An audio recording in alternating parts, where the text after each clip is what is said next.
Isang mapagpalang araw po muli sa ating mga katiits mula dyan sa Luzon, Visayas and Mindanao.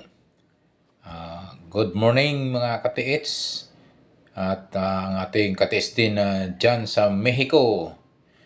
Muchas gracias amigo. Okay mga kaibigan, mga katiits, mayroon naman tayong isang picture na pinadala ng ating katiits upang ito'y i-decode po. Mga katiits, pwede kayong mag-comment sa aking comment section sa baba at pwedeng natin tulungan yung ating kaibigan na nagpadala po ng picture para i-decode o para basahin ang marking signs nito na X sign sa stone marker nito mga katiits. So mga katiits, thank you so much sa mga avid kong supporter sa aking YouTube channel. Thank you so much for watching mga katiits. At sa mga walang sawang sumubaybay sa aking YouTube channel. At yung mga mga katiits, yung mga gusto mag-send ng picture for decoding at para mabasa po natin, isend nyo po sa aking messenger profile na naka-sunglass mga katiits. Pwede nyo pong isend doon sa messenger po mga katiits. May profile na pong makatis dyan dahil maraming Alejandro Sanchez dyan na nag-a-appear yung naka-sunglasses mga katiits. Alejandro Sanchez. Pwede nyo isend doon mga katiits sa profile na yun, sa messenger mga katiits. So, ito po atin ang umpisahan ang pag-decode ng isang picture na pinadala po ng ating katiits galing dyan sa Quezon Province mga katiits. So ito po yung kanyang pinadalang picture na may may guhit o naka-engrave na X sign mga katiits. So magandang marker to mga katiits dahil isang marker na napakaliit lamang na stone marker na mga katiits. Hindi big boulder marker ito at hindi big boulder signs mga katiits.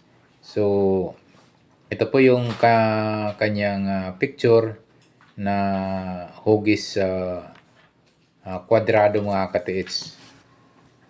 Sa tingin ko mga katiits, ito po ay posibleng malapit ito sa ilog o sa sa riverside tong mga katiits. Itong marker ito mga katiits ay isang marker na ito ay isang small deposit o isang giveaways po ito mga katiits, itong marker sign na ito mga katiits. Ang kahulugan po ng X na ito mga katiits ay isang deposit ito mga katiits. So isang item na nariyan sa area niyan mga katiits. So baka mayroong nagtatanong mga katiits na hindi kaya yung X sign nito ay isang trap o isang babala.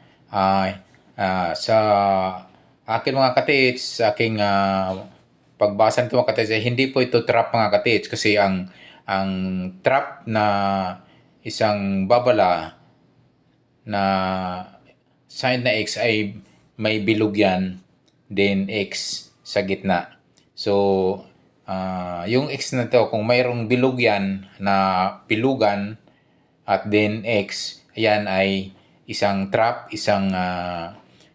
mayroong trap sa area na kinalalagyan itong markers nito. So, hindi po ito trap o may bomba dyan o may booby trap, kundi itong X nito na sign ay isang item, isang deposit items mga ka-TH. So, good news dahil ngayon alam nyo na hindi yan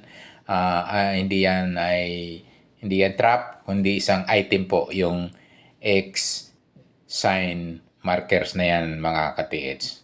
So, dito po, tuloy po tayo mga ka-TH.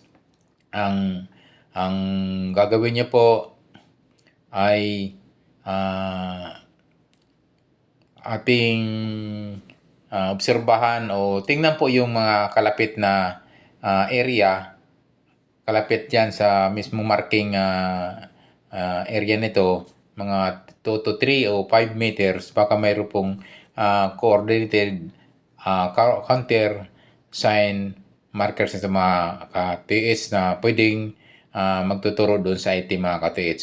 So, ito po yung gagawin nyo po, yung 4 na anggulo mula sa east. I-check nyo po mga 1 to hanggang 6 meters.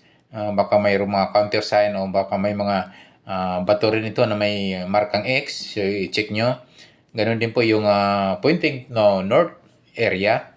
1 to 6 meters din. I-check nyo kung baka may mga bato rin niya na pwedeng lagyan ng X o magiging counter sign niya. As well as the west area, mga ka-TH, 1 to 6 meters din. I-check nyo po. Kanyang south area din mga ka-TH. So, posibleng may counter sign yan mga ka-TH. Itong mga ganitong items. Itong mga H kasi mga sign o symbols mga TH ay malaking deposit po ito mga ka-TH. So, maganda po. Good news po ito sa nagpadala ng picture upang ipadikod po sa atin. So, sabi ko nga, double check nyo po yung 4 na angle, 4 na buong paligid nito. Posibleng may mga counter sign yan or mga old na century dyan o may mga stone na mga pwedeng maging counter sign. I-check nyo yan mga ka-TH na dito po sa aking pag-aanalisa ay isang malaking deposit po ito mga ka-TH. Kasi nga sa mga ganyang sign ay big deposit po mga ka-TH. So, tingnan nyo lang po kung itong mga, kasi wala siyang kundi yung isang sign lang mga ka-TH. X sign lang siya. Talagang walang ano pa mang arrowhead, pointer na pwedeng magtuturo kung saan po yung item. So, yung gagawin nyo mga ka-TH, use the treasure hunting equipment like metal detector and scanner locator. Kung meron kayong locator mga ka-TH, i-check nyo po yung 4 na angulo from east, then opposite west, then north, then opposite going south mga ka-TH. I-check nyo po yan mga ka-TH ng locator or metal detector mga ka-TH. Kung wala naman po kayong dalang metal detector, pwede po kung mayroon kayong compass, i-check nyo po yung 4 din na anggulo, i-compass nyo pong bandang norte, kung ilang degrees dyan, o baka yung halimbawa 2 to 300 degrees, o baka mayroon kayo na may mapansin na may bato doon, i-check nyo po. Same sa east and west, i-check nyo din po, i-compass nyo po. Baka mayroon pong halimbawa mga 2 to 300 din degrees, i-check nyo po yung as well as the south area. So, yun po mga ka-TH. Kapag wala po tayong gamit ng pang treasure hunting at mahirap talaga mga ka-TH dahil ang gagawin lang natin dito, pwede nating itisdig yung 4 na anggulo mga ka-TH. Yung east area, ano po yung sukat pwede nyo itisdig? 1 meter to 3 meters mga ka-TH. Ang lalim po, pwede kayo magtisdig ng 1 meter yan hanggang 1.5 meters ang lalim. Same sa west area, 1 to 3 meters ang distansya mula sa stone marker nito ng X, pwede kayo mag-test-dig ng 1 meter hanggang 1.5 meter ang lalim mga katiits. As well as the north area and the opposite south area katiits. So, yun po ang aking analisa nito mga katiits. At yung X mga katiits ay isang deposit or items yan ang ibig sabihin.